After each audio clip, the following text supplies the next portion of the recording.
곳에서 기도하시고 마치심에 제자 중 하나가 여짜오되 주여 요한이 자기 제자들에게 기도를 가르친 것과 같이 우리에게도 가르쳐 주옵소서.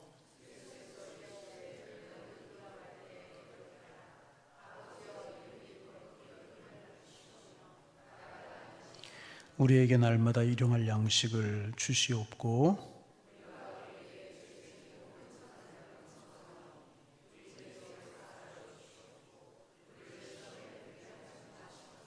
또 이르시되 너희 중에 누가 벗이 있는데 밤중에 그에게 와서 말하기를 벗이여 떡 세 덩이를 내게 구워달라.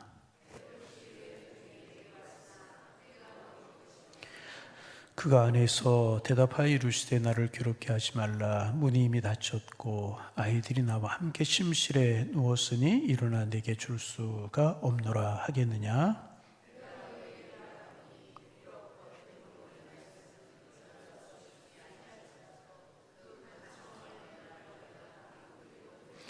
내가 또 너에게 이르노니 구하라 그러면 너에게 주실 것이요 찾으라 그러면 찾아낼 것이요 문을 두드리라 그러면 너희에게 열릴 것이니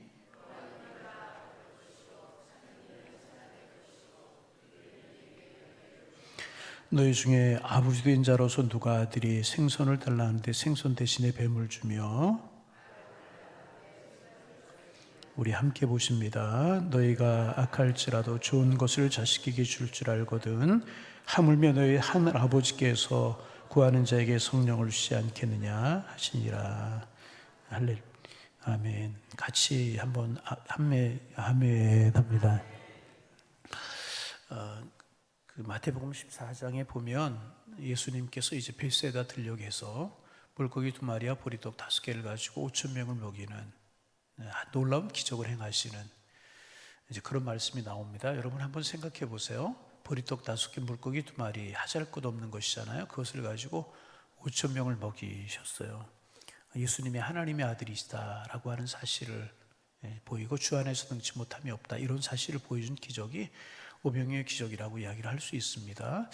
줄인 무리들 그런 능력을 보지 못했던 그런 무리들이 그런 기적을 보면서 얼마나 감격스럽고 얼마나 놀랬겠습니까? 그리고 예수님을 바라보며 저분은 대단하신 분이구나 이렇게 생각하는 분들도 사람들도 있지 않았겠습니까? 그런데 그런 무리들을 뒤로 하시고 예수님께서 뭘 하셨느냐? 그 옆에 있는 산으로 올라가셨어요. 산으로 올라가시고 무엇을 하셨느냐? 기도하셨다는 거예요. 지금 세상적으로 말하면 예수님의 인기가 하늘을 찌를 듯이 올라가고 예수님이 능력을 베푸시고 그러셨어요. 그런데 그 예수님을 왕으로 삼으려고 환호하고 그러는 무리들이 있지 않았겠어요? 그때 예수님께서 뭐하러 가셨는가? 산에 기도하러 가셨다는 것입니다. 왜 그렇게 산에 기도하러 가셨는가? 이제 우리 이렇게 이야기하는 것보다 중요한 것은 뭐냐 하면 예수님께서는 항상 기도하셨다는 것입니다. 한적한 곳을 찾아 기도하시고 또 제자들에게 기도를 가르쳐 주시고 예수님의 생애를 보면 늘 기도하는 기도를 하시고 마지막 십자가를 앞에 놓고도 겟세마네 동산에 가셔서 밤맞도록 땀방울이 핏방울이 되기까지 기도하셨습니다. 다시 말하면 예수님의 생애는 기도하는 생애였었다는 것입니다. 오늘 본문에도 이제 그런 내용이 나옵니다. 1절 말씀 같이 한번 읽어보실까요? 1절입니다. 예수께서 한 곳에서 기도하시고 마치심에 제자 중 하나가 여짜오되 주여 요한이 자기 제자들에게 기도를 가르친 것과 같이 우리에게도 기도를 가르쳐 주옵소서. 늘 예수님 기도하는 삶을 사셨는데 지금도 예수님께서 한 곳에서 기도를 마치시고 일어나셨는 모양이에요. 그런데 그 예수님의 모습을 보는 순간에 제자들의 마음속에 우리도 기도하고 싶다. 아마 그런 생각이 들었던 것 같아요. 기도하고 일어나신 예수님의 모습에서 경건한 모습이 느껴졌는지 아니면 어떤 신비한 모습이 느껴졌는지 모르지만 그 기도하시던 예수님의 모습을 보면서 제자들의 마음속에도 기도하고 싶다. 여러분, 기도하셨던 예수님의 모습을 보면서 우리의 마음속에도 기도하고 싶다. 이런 열망이 일어나기를 주님의 이름으로 축복합니다. 그래서 예수님께서 제자들에게 기도를 가르쳐 주는데 두 부분으로 나눠서 가르쳐 주세요. 첫 번째 부분은 뭐냐 하면 기도의 내용입니다. 우리가 잘 아는 것처럼 주기도문이라고 부르는, 주님께서 가르치신 기도라, 그렇게 부르는 주기도문을 가르쳐 주십니다. 너희는 기도할 때 이렇게 기도하라 그러면서 하늘에 계신 아버지여, 아버지의 이름이 거룩히 여김을 받으시오며 나라가, 이렇게 이제 우리가 잘 아는 주기도문, 오늘 이제 그 내용을 언급하지는 않겠습니까만은 주기도문을 가르쳐 주셔야 우리가 기도할 수 있는 모든 내용이 함축되어 있는 것이 주기도문입니다. 그런 기도의 내용을 가르쳐 주시고, 그 다음에 이제 기도의 방법을 가르쳐 주십니다. 방법은 단순합니다. 너희 중에 벗이 있는데 밤중에 그에게 가서 말하되 벗이여 떡새도기를 입고, 이렇게 이제 밤중에 친구가 찾아왔는데 그 친구에게 대접할 것을 주려고 보니까 집에 대접할 것이 떨어졌더라, 그 말이에요. 그래서 옆에 있는 친구에게 대접할 것을 빌리러 갔다는 거예요. 그래서 문을 두드리니까 밤이 늦어서 침소에 들었기 때문에 줄 수 없다, 그러나 계속해서 두드렸다는 것입니다. 그래서 벗됨을 인하여서 준 것이 아니라 강청함을 인하여 주었다, 이렇게 이야기하면서 너희도 얻도록 이와 같이 기도하라. 구하라, 찾으라, 두드리라. 같은 말이죠. 계속해서 기도하고 강청함으로 기도하고 간절함으로 기도하라. 그러면 그 다음에 뭐라 말씀하시는가? 우리 10절 말씀 같이 한번 읽어봅니다.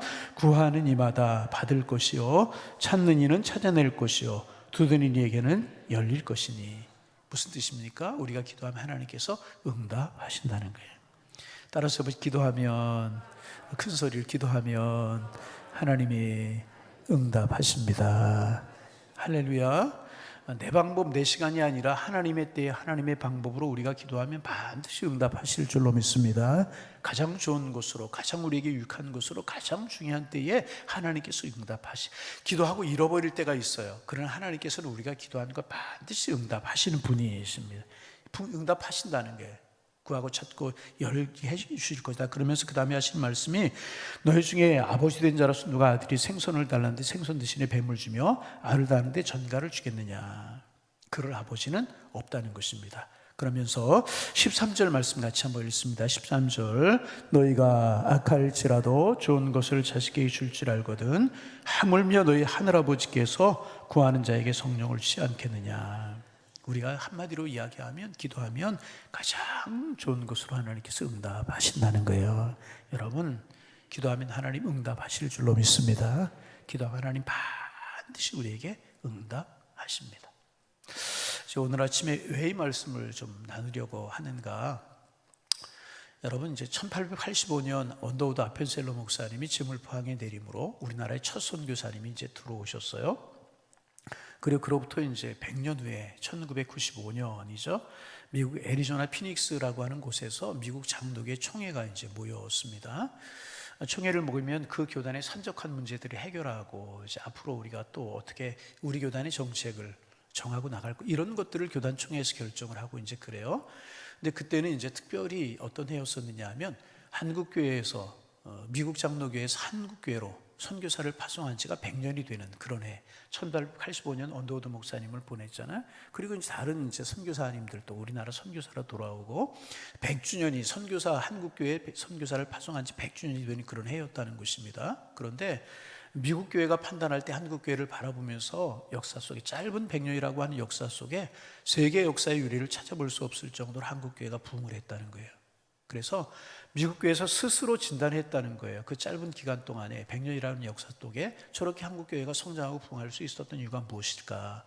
자기네들 스스로 연구하고 세미나를 하고 발표를 하고 그랬다는 것입니다. 그래서 이제 미국 교회가 한국 교회를 바라본 것입니다. 여러 가지 진단이 나왔다는 거예요. 첫째가 뭐냐 하면 선교사들이 훌륭했다. 한국 교회에 간 선교사들이 훌륭해서 헌신적으로 사역을 했기 때문에 한국 교회가 짧은 기간 동안에 저렇게 성장할 수 있었다. 뭐 이런 분석도 있었고, 또 하나의 분석이 뭐였냐면 이제 과거 종교에 대한 실망이다. 그동안 한국 사회적 역사를 보면 샤머니즘, 불교, 유교 이런 것들이 있었는데 그 종교들이 한국 사회에 희망을 주지 못하고 한국 백성들에게 희망을 주지 못했다는 게, 여러분 샤머니즘이 무슨 희망을 주고 불교가 무슨 희망을 주고 조선시대 때 여러분 유교가 한국 사람들에게 무슨 희망을 주었습니까? 사색당파를 가지고 싸우고 다투고 이렇게 그러지 않았습니까? 과거의 종교에 대한 실망이다. 그러고 있었는데 생명의 종교인 기독교가 이제 들어왔더니 짧은 기간 동안에 성장할 수 있었다. 뭐 그런 분석도 미국 교회 사람들이 했었고, 그 중에 하나가 또 뭐냐 하면 그 중에 하나가 이제 서구 사회에 대한 동경이다. 서구 사회가 이제 1882년 조미 수역을 통해서 수요 조약을 통해서 서구 사회가 열리게 되고 외국 사람들이 들어오고 그러면서 서구 사회에 대한 동경이 있었는데 그런 것 때문에 이제 마음이 열리고 그래서 이제 서구 문율을 받아들이면서 기독교를 받아들이고 이런 분석도 있었다는 것입니다. 그런데 그 중에 또 하나가 뭐냐 하면 이제 이런 분석이 있었다는 거예요. 한국교회 기도운동이었다. 다시 한번 뭐였다고요? 한국교회 기도운동. 한국교회는 다른 민족, 어느 민족도 기도하지만 그 다른 민족에 비해서 열심히 기도하는 교회였다. 그런 분석이 있었다는 거예요. 반복하지만 어느 교회가 기도하지 않겠습니까? 그런데 한국교회는 특별히 새벽 기도회를 중심으로 해서 그래서 교회가 생겨지면 제일 먼저 한국교회가 하는 일이 뭐다? 기도하는 교회였었다. 새벽에 모여서 기도하고 열심히 기도하는 교회다. 이제 그런 분석이 이제 있었다는 1995년도에 그런 분석을 이제 미국 교회에서 이제 한 것입니다. 실제로 여러분 그렇습니다. 한국 교회는 정말 열심히 기도하는 그런 교회였었습니다. 제가 중고등학교 다닐 때 야외 예배라고 그러잖아요. 야외를 가면 다른 데 가본 적이 별로 없었어요. 수련회 가면 다른 데 가는 곳이 별로 없었어요. 물론 다른 데도 갔지만은 대부분의 지금 머릿속에 기억나는 것은 뭐냐 하면 중고등학교 때 청년 때 기도원으로 갔어요. 고등학교 1학년 때 기억이 나는데 한월산 그때 많이 갔잖아요. 일주일 동안 한월산에 가서 천막을 쳐놓고 기도하던 그런 기억이 나고 한국교회가 정말 기도하는 그런 교회였지 않았습니까?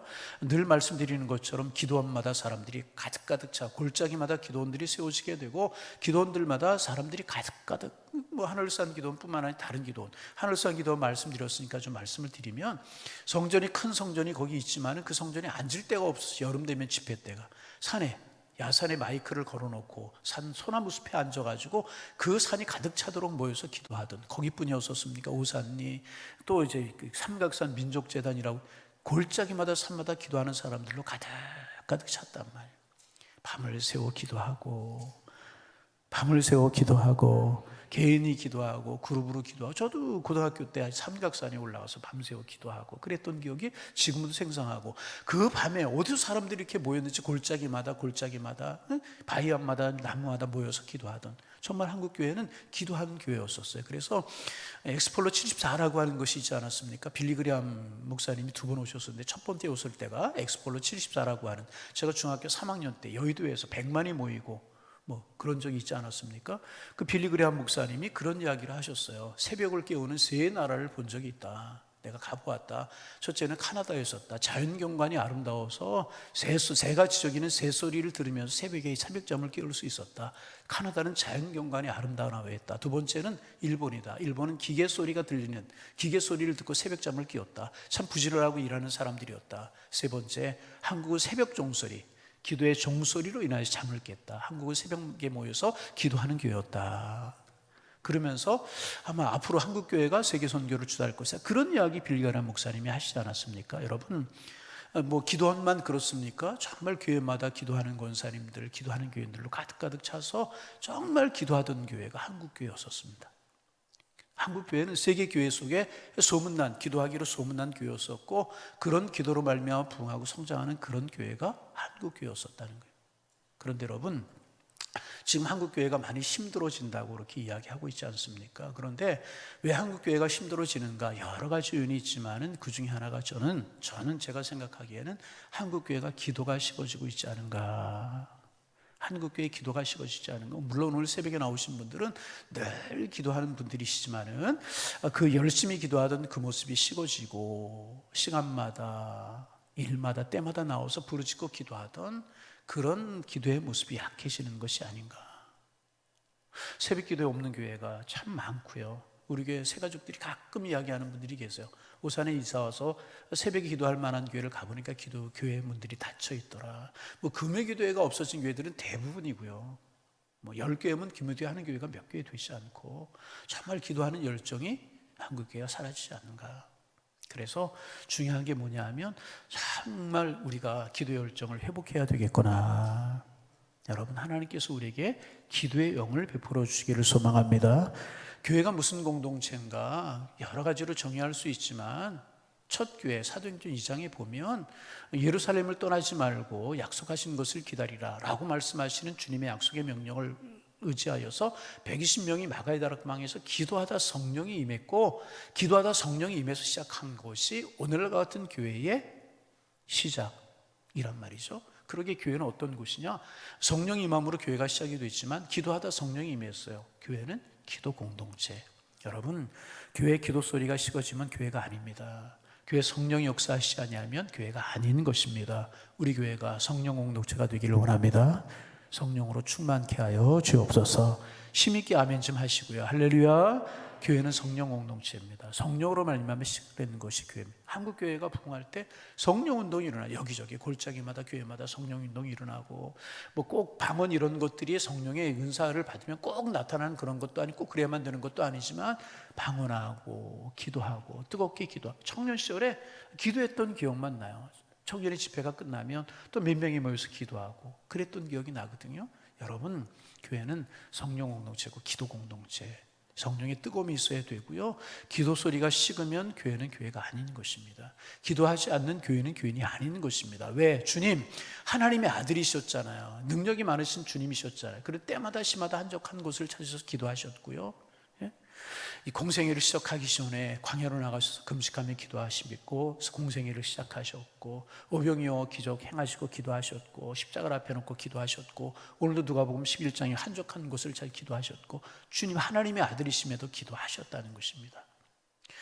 여러분, 그래서 다른 것 필요한 것이 아니라 우리에게 기도가 필요하구나. 오늘 기도하러 나오셨지만 우리 교회가 더 기도하는 교회가 되기를 소망합니다.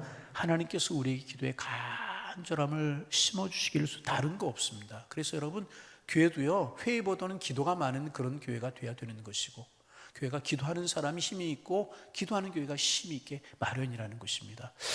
오늘부터 조금 제가 새벽 예배를 달리하려고 그러는데, 어떻게 달리하려고 그러냐 하면, 새벽 예배 끝나고 우리 교회가 새벽 시간에 너무나 잠잠해요. 물론 기도가 통성기도, 소리내어 기도하는 것도 기도고, 잠잠하게 묵상하는 것도 기도고, 어떤 것이 옳은 것이고 어떤 것이 잘못된 그런 거 없어요. 내 마음의 은혜를 따라서 기도하면 되는 것이고, 조용하게 기도하고 싶으면 조용하게 기도하고, 소리내어 부르짖고 싶으면 소리내어 부르짖고, 또 옆에 있는 분 크게 기도하면 조용하게 기도하라 그러지 말고, 저분이 간절한 기도 제목에서 저렇게 소리내어 기도하는구나, 그렇게 좀 이해하시면 이제 좋을 것 같아요. 전에 누가 조금 소리내어 기도하면 가서 시끄럽다고 찌르고 그랬던 분도 있다고 그러지 말고, 새벽에 나와서 또 어느 시간이든지 내 마음을 따라 간절하게 기도할 수 있는 그런 마음이 있었으면 좋겠는데, 오늘부터 말씀 마치고 난 다음에 2가지 기도 제목, 3가지 기도 제목 가지고 우리가 한번 통성으로 한 번, 2번 기도하고, 그리고 잠잠하게 기도할 분들 기도하고, 또 순위로 기도할 분들은 기도할 수 있도록 그렇게 하도록 하겠습니다. 근데 오늘 우리가 기도할 제목 중에 하나가 무엇인가? 하나님, 내 기도가 살아나게 하여 주옵소서. 어떤 분들 그렇게 이야기하잖아요. 기도하고 싶은데 기도가 안 된다는 거예요. 물론 기도하려고 노력해야 되지만 주님께서 우리의 기도의 문을 열어주시기를 소망합니다. 그러기 위해서 기도가 안 된다고 일어나고, 기도가 안 된다고 기도 안 하면 더 기도가 안 되는 거예요. 그럴수록 부르짖어 기도하고 간절히 기도하면 우리 주님 기도의 문을 열어주실 줄로 믿습니다. 더 기도하고, 우리 교회 여러분, 새벽에 나오신 분들은, 제가 금요 기도에 새벽에 나오신 분들을 늘 그렇게 이야기하죠. 여러분들은 우리 교회 기도의 파수꾼이십니다. 기도로 우리 교회를 지키는, 기도로 가정을 지키는, 기도로 이민족을 지키는 파수꾼들이 오늘 새벽에 나오신 여러분들이십니다. 여러분, 나는 우리 교회와 우리 한국교회와 이민족을 지키는 기도의 파수꾼이다. 한번 해보실까요? 나는 기도의 파수꾼입니다. 할렐루야. 우리 새벽에 열심히 기도하시자고요. 다음 세대를 위해 기도하고, 자녀들을 위해 기도하고, 우리 교회를 위해서 기도하고, 한국 교회를 위해서 기도하고. 죄송합니다, 이런 얘기 한 번만 더 하면, 주일날도 말씀을 드렸지만 영국 교회 바라보면서 마음이 너무너무 아팠어요. 그렇게 큰 교회, 그렇게 화려하던 교회들이 다 교회가 쇠락을 해가지고, 한동안은 국교가 기독교이지 않았습니까? 지금도 성교회가 국교라고 이야기하지만, 내가 기독교인이다 표시하는 사람이 50% 정도 되는데, 그 50% 중에서도 교회 나가는 사람은 2% 정도 된다는 거예요. 100명이면 2명이 안 나간다는 거예요. 교회를 한 달에 한 번 이상 예배드리. 가는 교회마다 정말 아름답고 크게 지어놓은 교회 보니까 20명, 30명 앉아 예배드리고, 그래서 문 닫는 교회들이 많고, 그 중에 특징이 하나가 뭐냐? 기도 소리가 사라지기 시작했다는 거예요. 기도 소리가 사라지고 예배하는 사람들이 적어지고. 여러분, 우리 예배와 우리의 기도가 살아야 될 줄로 믿습니다. 기도하면 주님이 응답하시고, 기도하면 주님이 세우시고, 그래서 여러분, 우리 교회가, 한국교회가 기도하는 교회가 되기를 원하고, 우리 마음속에 기도의 뜨거운 물이 살아나는 우리가 되기를 소망합니다. 그래서 한국교회를 쓰시고 우리 교회를 쓰시는 하나님의 은혜가 넘쳐나셔서 정말 다시금 기도 열정이 회복되고, 다시금 부흥이 회복되고, 다시금 하나님께서 이 민족과 이 나라 사랑하시고, 한국교회 사랑하시고, 우리 교회 사랑하셔서 교회들에게 맡겨주신, 그리고 21세기 열방과 민족을 위해 쓰임받을 수 있는 우리 교회가 될 수 있기를 주님의 이름으로 축원합니다. 하나님 아버지, 오늘도 새벽에 나와 주신 말씀 마음속에 새기며 기도함으로 또 한 날을 시작할 수 있도록 인도하여 주시오니 감사합니다. 주와 동행하는 한 날이 되게 하시고, 주님의 사랑에 깊이 잠겨 주님 사랑해 주셔서 고맙습니다. 내가 주님을 사랑합니다. 이러한 고백이 넘쳐흐를 수 있는 또 한 날이 될 수 있도록 인도하여 주옵소서. 오늘도 우리에게 어떤 일들이 펼쳐질지 모르지만 믿음으로 반응하고, 신앙으로 반응하고, 기도함으로 반응하게 하셔서 이기며 감사하며 축복 속에 살아가는, 축복 속에 걸어가는 오늘 한 날이 될 수 있도록 축복하여 주셔서 세상에 알지 못하는 평안 감사가 저희들의 마음속에 넘쳐날 수 있도록 주께서 인도하여 주옵소서. 한국교회와 우리 교회를 위해서 기도합니다. 하나님, 뜨거웠던 기도의 열정 식어지지 않게 하시고, 아니 뜨거웠던 기도의 열정, 주님을 사랑하는 열정이 한국교회에 많이 식어졌습니다. 다시금 기도의 열정, 주님을 사랑하는 열정이 살아나기를 원합니다. 한국교회의 전통이 뜨겁게 기도하는 교회였었는데 기도가 살아나기를 소망합니다. 많은 사람들이 한국교회 어려워지고 있다고 이야기합니다. 그러나 우리의 기도가 살아나고, 기도가 살아날 때 성령으로 충만케 하시고 은혜 주시면 다시금 한국교회가 부흥하고 21세기 열방과 민족 앞에 쓰임받는 한국교회가 될 줄로 믿습니다. 하나님, 뜨거운 기도 열정이 살아나고 성령 충만한 교회로 설 수 있도록 한국교회를 사랑하여 주옵소서. 우리 교회를 위해서 기도합니다. 우리 교회가 하나님의 은혜 가운데 26년 동안 지내왔는데 이제로도 성령 충만한 교회가 되기를 원합니다. 기도하는 발걸음이 끊이지 않는 교회가 되기를 원합니다. 기도 소리가 식어지지 않는 교회가 되기를 원합니다. 주님 사랑의 열정이 뜨거운 교회로 설 수 있도록 하나님 축복하여 주옵소서. 120명이 마가의 다락방에 모여서 기도했을 때 성령이 임했고, 성령이 임하자 하나님 아버지 교회가 시작이 됐는데, 그러기에 교회는 기도 공동체고 교회는 성령 공동체인데 우리 교회가 성령으로 뜨거운 교회가 되게 도와주옵소서. 기도 소리가 끊이지 않고 주님 앞에 뜨겁게 기도하는 교회가 될 수 있도록 도와주시어서 주님 오시는 그날까지 아름답게 쓰임받고 지역사회에서 아름다운 역할을 감당하며 우리 교회의 신앙생활하는 모든 분들이 성령으로 충만하고 은혜로 충만한 그런 교회가 될 수 있도록 도와주옵소서. 먼저 새벽에 나온 저희들 기도의 문을 열어주시고 뜨거운 주님 사랑 열정, 뜨거운 성령의 충만함을 저희들에게 허락하여 주시어서 교회를 위해서, 자녀들을 위해서, 열방을 위해서, 우리의 후손들을 위해서, 이 민족을 위해서 기도할 수 있는, 뜨겁게 기도할 수 있는 저희들이 될 수 있도록 기도의 불을 붙여 주옵소서. 은혜의 불을 붙여 주옵소서. 기도하면 좋은 것으로 성령으로 채우신다고 하셨는데 구하는 이마다 받을 것이요 찾는 이는 찾아낼 것이요 두드리는 이에게 열릴 것이라고 말씀하셨는데, 기도하고 하늘의 응답을 경험하며 축복을 경험할 수 있는 우리 교회가 될 수 있도록, 저희가 될 수 있도록 하나님 축복하여 주옵소서. 하나님, 교회학교 여름성교학교 수련회가 이번 주 토요일부터 시작이 됩니다. 유아부 유치부 여름성교학교를 시작으로 여름 행사가 시작이 되는데 매년 하는 하나의 행사로 지나치지 않도록 도와주시고 열매가 있는 그런 여름성교학교 수련회가 되기를 소망합니다. 어린 심령들의 마음속에 예수님의 사랑이 심어지기를 원합니다. 어린 심령들의 마음속에 하나님이 나를 얼마나 사랑하시는가 깨닫는 여름성교학교가 되기를 원합니다. 청소년들의 마음속에 하나님의 살아계심이 믿어지고 내일을 꿈꾸고 내일을 계획할 수 있는 그런 수련회가 되게 하시고, 청년들 정말 새벽 이슬 같은 하나님의 청년들을 훈련받을 수 있는 그런 시간들이 될 수 있도록 하나님 축복하여 주옵소서. 수고하시는 선생님들, 어린아이들, 청소년들을 사랑하는 마음 주시고 그 사랑하는 마음 가지고 말씀 전하고 또 기도하고 사랑 나눌 때 어린 심령들의 마음속에 예수님의 사랑, 하나님의 은혜가 심어질 수 있도록 성령이여 축복하여 주시어서 평생 잊지 못할 아름다운 신앙의 추억거리, 주님 만나는 그런 경험들이 있는 여름 행사가 될 수 있도록 도와주시고, 선생님들 일선에 수고하지만 저희들 뒤에서 기도로 동참할 수 있도록 도와주시어서 우리에게서 많은 인재들이 길러질 수 있도록, 하나님의 사람들이 길러질 수 있도록 주께서 인도하여 주옵소서. 기도 제목 가지고 이 새벽도 주님 앞에 나왔습니다. 기도의 문 열어주시고 기도할 때 하늘의 문이 열리고 기도할 때 주님 사랑으로 함께하여 주옵소서. 예수님의 이름으로 기도하옵나이다. 아멘.